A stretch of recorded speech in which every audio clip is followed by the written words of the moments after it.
সুমির ব্লগে সবাইকে স্বাগত জানিয়ে শুরু করছি আজকের একটি ব্লগ। তো কেমন আছেন সবাই? আশা করি সবাই ভালো আছেন। সকাল সকাল সংসারের সব কাজ সেরে এখন চলে এসেছি রান্নাঘরে। সকালের রান্নাও কমপ্লিট। আর আজ বেশ একটু মেঘলা মেঘলা আকাশ ছিল, তাই ভাবলাম যে চলো কিছু নতুন ট্রাই করা যাক। আর ঘরে এক প্যাকেট সুজি ছিল, অনেক দিন আগেকারই আনা। তো ভাবলাম এটা দিয়ে কিছু না করলে নষ্ট হয়ে যাবে, তাই চলুন কিছু বানিয়ে নেওয়া যাক। আর আজ যেহেতু রৌদ্র ওঠেনি, সকাল সকাল বেশ ঠান্ডা ঠান্ডা আবহাওয়া, তাই সকালবেলায় সুজির প্যাকেটটা নিয়ে রান্নাঘরে চলে এলাম। সকালের রান্না কমপ্লিট করে এখন শুরু করে দিয়েছি এগুলো করা। ওই সুজির থেকে এক মগ সুজি নিয়ে তার মধ্যে আধা মগ গরম জল ঢেলে রেখে দিয়েছিলাম প্রায় আধ ঘন্টা। তারপরে যখন সুজিটা ফুলে গেছিল, তারপরে তার ভেতরে চিনি আর অল্প লবণ দিয়ে কয়েকটা মিষ্টি সস দিয়ে সুন্দর করে মেখে তারপরে এবার রুটির মতন বেলে একটা বোতলের ঢাকনা নিয়ে হাফ হাফ করে এইভাবে কেটে নিয়েছি, বেশ কাজু বাদামের শেপে। তারপরে আর কি তেল গরম করে এভাবে ভেজে তুলে নিয়েছি। এখন হয়ে গেছে এটা তৈরি বাড়ির সবার জন্য। ঠান্ডার সময় হঠাৎই কোনো মুখরোচক খাবার খেতে ইচ্ছে করে, তো ভাবলাম চলুন বানিয়ে নেই। আর এই জিনিসটা আমি দেখেছিলাম ইউটিউবে, তো দেখে ইচ্ছে হলো যে চলো বাড়িতে একটু ট্রাই করি।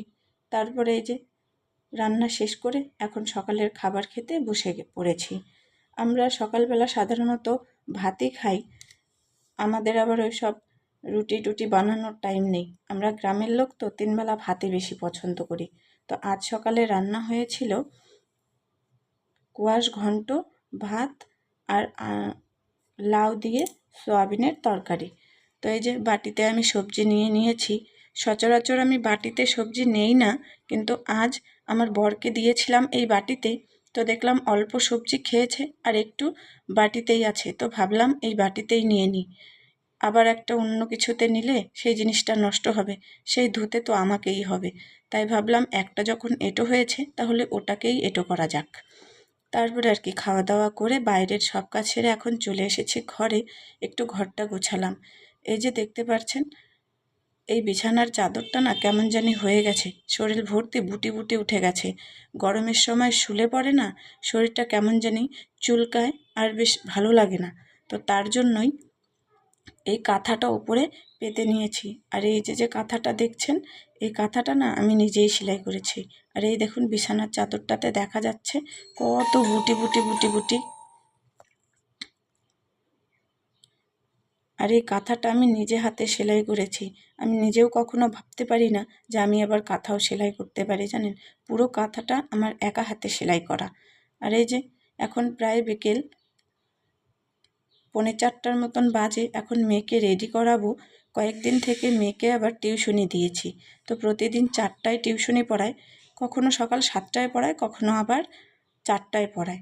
তো আজ 4টায় পড়াবে, তো তার জন্য এই যে জামা, ব্যাগ, ক্রিম, কাজল সব কিছু রেডি করে নিয়েছি। এবার চলুন তাহলে মেয়েকেও রেডি করিয়ে দিই, টিউশনির টাইম হয়ে গেছে। এই যে রেডি হয়ে মহারানী এবার বেরিয়ে পড়েছে। সকালবেলা বেশ আকাশটা মেঘলা মেঘলা থাকলেও বিকেলবেলা বেশ একটু রৌদ্র উঠেছে, দেখেছেন। আর বিকেলের সব কাজও আমার করা কমপ্লিট। চলুন মেয়ে এবার যাক টিউশনে, তারপরে আমার আরও কিছু কাজ আছে, এবার সেগুলো করব। চলে এসেছি এবার একটু মাঠে। জানেনই তো বাড়িতে কয়েকটা ছাগল আছে, তাদেরকে নিয়ে একটু বিকালে বেরোতে হয়। মেয়েকে টিউশনি পাঠিয়ে দিয়েছি, তো বাড়িতে এখন আর কোনো কাজ নেই। আর আমার বর বাড়ি থাকলে সে নিয়ে আসে ছাগল মাঠে, তো আজ সে বাড়িতে নেই। এর আগের ব্লগে হয়তো আপনাদের জানিয়েছিলাম যে আমার শ্বশুর মশাইয়ের শরীরটা বেশ ভালো না, তো তাকে নিয়ে ডাক্তারের কাছে গিয়েছে। ফোন করেছিলাম, বলল যে সেখান থেকে আবার ইসলামপুর নিয়ে গেছে, তো ইসলামপুরে নিয়ে ভর্তি রেখেছে, তার আসতে দেরি হবে। তো তার জন্যই আমি নিয়ে এসেছি ছাগলগুলো। বাড়িতে একটা মানুষ যদি অসুস্থ থাকে না, পুরো ফ্যামিলিটাই যেন অসুস্থ হয়ে পড়ে। বাড়িতে কিছুই ভালো লাগছে না সকাল থেকেই।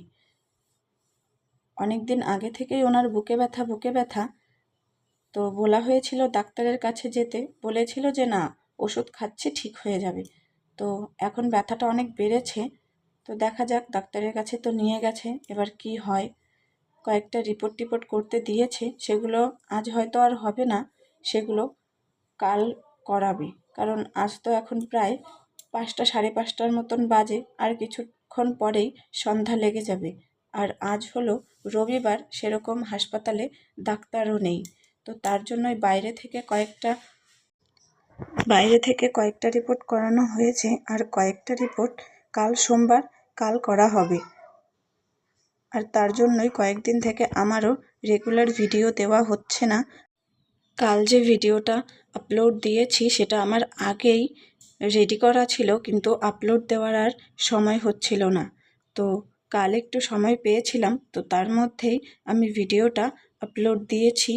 তো ভিডিওটা কেমন হলো অবশ্যই কমেন্টে জানাবেন, আর ভালো লাগলে লাইক কমেন্ট শেয়ার করে দেবেন।